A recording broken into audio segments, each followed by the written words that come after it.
Richard Fuller.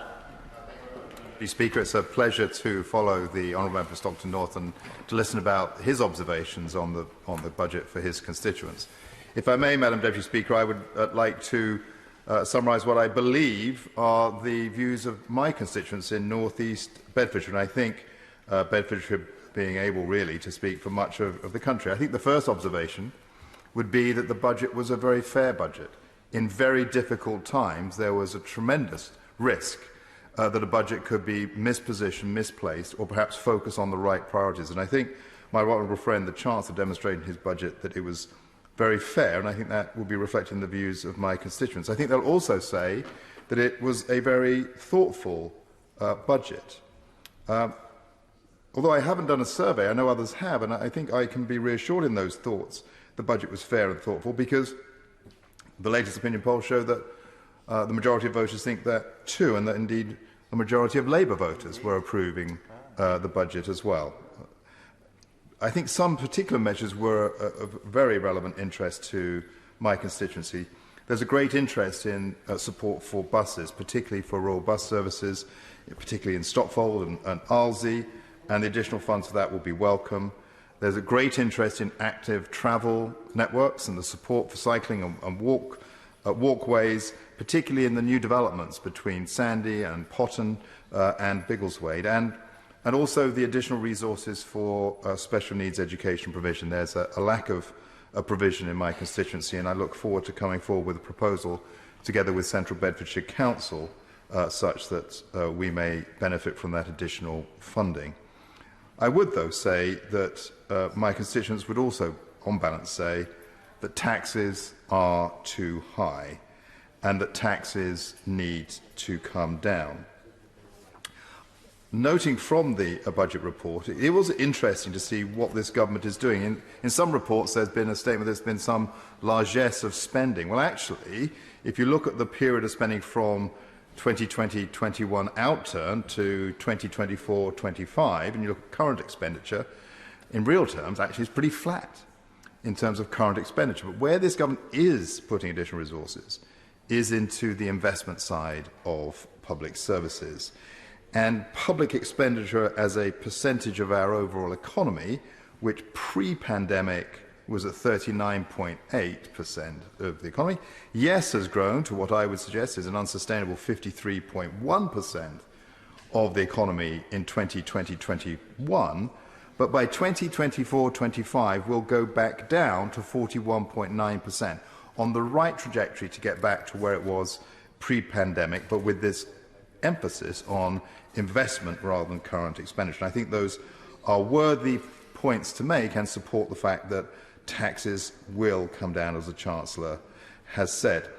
Madam Deputy Speaker, every budget has, Mr. Deputy Speaker, every budget has to be presented in terms of the context of what's going on, none more so than this. We're coming through the COVID period, we're going through this Brexit transition. I think even today a French minister is saying that the only thing the British understand is force. This is very unwelcome language. We don't want to have opposition from France or any other member of the EU. But there are going to be issues about the Brexit transition which will affect the economy. We've spoken a lot today about climate change. We haven't spoken so much about the changing relationship with China and what that does to supply chains. But also, I think the other contextual factor is the OBR forecast itself, and it is ambitious in its forward growth projections in the near term. But all of those provide the context for the budget. But what really we should focus on is what is the purpose of this budget? One of the great advantages of being given the honour to come back to Parliament as the representative for North East Bedfordshire was to support our Prime Minister in setting our country's strategy post our departure from the European Union. And that ultimately is the purpose of this budget, which is to provide a secure basis as we marshal the talents and the resources of our people to create a successful global Britain on this new international basis. And I believe that this administration, under this Prime Minister, has the opportunity and will prove to be one of the great reforming administrations of our country. And the purpose of this budget is to provide the confidence to investors, to the public, to government itself that it can take those major steps to ensure the long-term strategic success of our country in that new direction. I think it does that very well indeed in very difficult times. It's important, though, that we should have a critical eye on some aspects that have the potential to knock the country off course. The first is on capital markets. We know, and the Bank of England have indicated, that they have intentions to stop repurchases in quantitative easing when interest rates hit 0.5%, and then potentially to start restricting the money supply by making additional repurchases if interest rates hit 1%. That will have a significant impact potentially on the cost of borrowing for government, which is why the government in this budget is right to chart a downward course. In terms of labour markets, we should remember the United Kingdom has one of the best labour markets in the world with its flexibility, very large part due to reforms undertaken by Conservative administrations, but the government has to make sure that it achieves the increases in productivity that it targets, that it wishes to make. Thirdly, our critical eye should be on public sector efficiency and particularly relate to health. And if I could just say one other critical eye to the Minister here today. Please could the Ministers take note of questions that have been raised about the accounting of public sector pensions.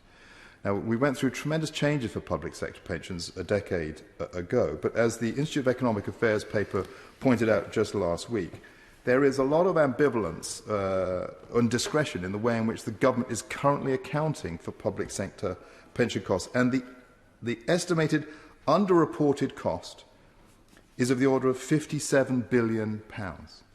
Now, that's not a slight accounting error. That's a very major difference in costs, which is caused by the way in which the government sorts out the way it accounts for public sector pensions. It is worth the government looking at seriously. It is worth consideration by the Treasury, and I hope they will look into it.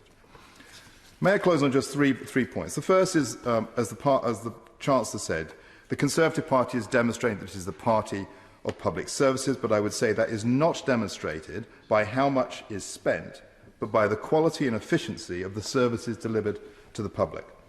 Secondly, that the Conservatives are the party of low taxes. Well, that must say that the Chancellor fulfils his promise, which I believe he will, to reduce taxes because taxes are too high and an unsustainable burden on enterprise.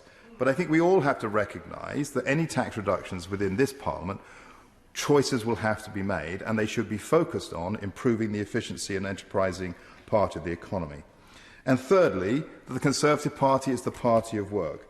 And as I listened to the opposition benches, I was reflecting on the sort of questionable negativity of the opposition to many of the things that have dramatically changed the importance of work in this country over the last decade. It was Conservatives that introduced the living wage. It was the Conservative Party and the Coalition that did so much to increase personal tax allowance. It was the Conservative Party and the Coalition that did so much to reform the benefit system, which was a restriction on people's willingness to work. It was the Conservative Party that introduced the universal credit system, and it is this budget that has introduced the taper relief at the original level that was set by my right honourable friend, the member for Chingford. All of those, I think, point, Mr Deputy Speaker, to the fact that this budget was, as I think the people of North East Bedfordshire believe, a fair, thoughtful and reasonable budget.